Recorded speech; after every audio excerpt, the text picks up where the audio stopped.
Generasi milenial memberikan warna baru dalam dunia pendidikan. Berbagai perilaku positif maupun negatif dapat dengan mudah ditemukan di lingkungan. Canggihnya teknologi yang berkembang merupakan salah satu ciri dari generasi milenial.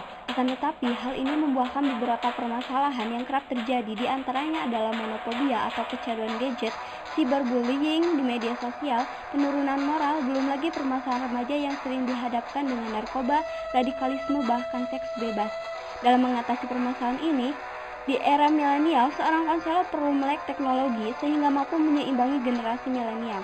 Konselor harus cepat, peka, dan tanggap terhadap permasalahan yang terjadi, sehingga generasi milenial sekarang dapat menjadi bagian dari generasi emas yang diimpikan Indonesia untuk dapat membangun Indonesia menjadi lebih baik.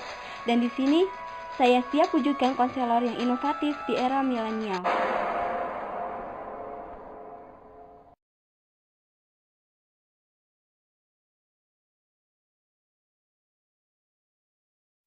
Assalamualaikum, Bu. Waalaikumsalam. Kan duduk. Ya, terima kasih, Bu.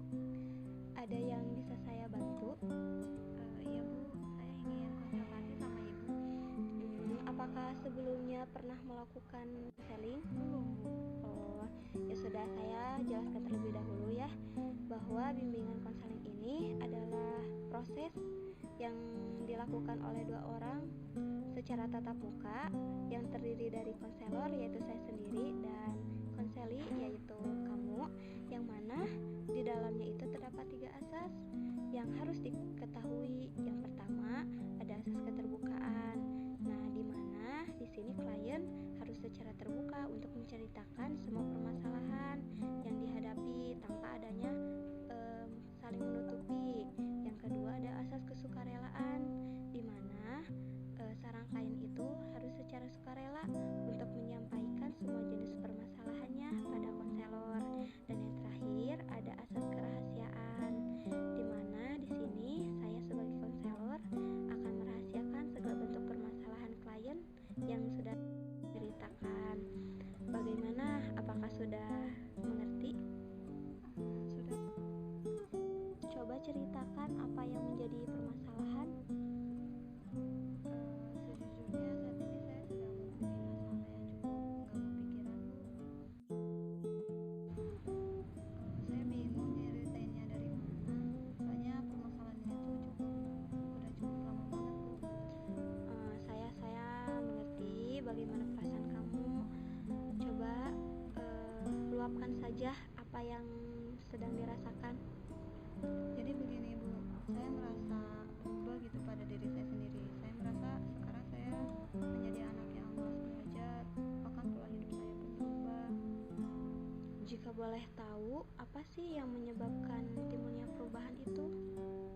Saya punya hobi membuat desain, Bu. Saya suka buat anime kartun menggunakan aplikasi di HP, dan itu kadang membuat saya lupa terhadap aktivitas lain, termasuk belajar. Bahkan saya kadang karena terlalu keasikan. Saya benar-benar merasa bingung, Bu, dengan hal ini, dan beberapa hari kemudian perasaan saya selalu cemas dan pikiran pun tak tenang ketika nilai saya menurun, membuat saya tak punya semangat kuliah. Lalu ketika kamu merasakan seperti itu, biasanya apa sih yang sering kamu lakukan? Saya lebih banyak menyendiri, melamun, dan terkadang saya suka menangis dan malah merasa menjadi orang yang gagal. Saya takut orang tua saya kecewa saat ini, apalagi teman saya. Saya sangat memahami bagaimana perasaan kamu sekarang ini. Tetapi, apakah dengan kamu terus melamun, menyendiri, menjadi perasaanmu menjadi lebih baik? Tentu saja tidak, Bu. Saya merasa tersiksa dengan permasalahan yang ada pada diri saya saat ini. Baiklah, ternyata kamu sudah mampu memahami permasalahan yang sedang kamu hadapi sekarang. Iya, Bu, saya sudah paham. Akan tetapi, terkadang saya masih bingung apa yang harus saya lakukan untuk menghadapi permasalahan ini. Tugas kamu kan sekarang belajar dan menuntut ilmu, bukan? Iya, Bu. Itu memang menjadi tujuan saya kuliah di kampus, menuntut ilmu dan belajar supaya bekal masa depan saya kelak. Saya dapat memahami bahwa keadaan yang seperti ini bukanlah hal yang mudah untuk dijalani. Akan tetapi sesungguhnya Kamu tidak perlu merasa terbebani dengan keadaan seperti ini. Kamu harus tetap semangat dalam memperbaiki cara belajarmu. Kamu memang bagus memiliki hobi, karena itu pengembangan bakatmu.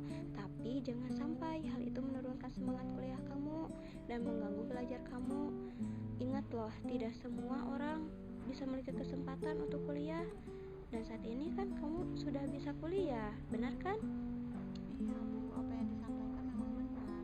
Saya yakin kamu kalau misalkan berusaha semaksimal mungkin, kamu dapat mencapai tujuan dan cita-cita kamu. Kamu harus bisa memperbaiki untuk kedepannya dan cobalah kamu untuk mengatur waktu. Sekarang saya pun sudah tahu dan mengerti apa yang harus saya lakukan ke depannya Bu. Yakin ya? Dan janganlah jadikan suatu masalah itu sebagai beban, tapi jadikanlah suatu cambukan untuk tetap terus maju dan menjadi lebih baik lagi. Iya Ibu, saya sudah mengerti bahwa saya harus menerima semua dengan ikhlas dan terus belajar agar dapat menggapai cita-cita saya, dan bukan kegagalan yang ada di depan saya, tapi kesuksesan. Syukurlah, kamu sekarang sudah tahu apa yang harus kamu lakukan. Sekarang bagaimana perasaan kamu setelah semua ini sudah diungkapkan? Saya sudah merasa lega Bu, setelah semuanya saya ceritakan, perasaan saya lebih tenang dari sebelumnya. Apa ada hal lain yang ingin kamu sampaikan lagi? Saya rasa tidak Bu. Yaudah kalau gitu saya pamit dulu Bu. Assalamualaikum.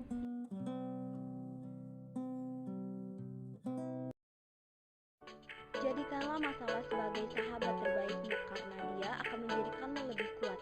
Tetaplah bertahan ketika masalah di depan menghadapi perbaiki kesalahan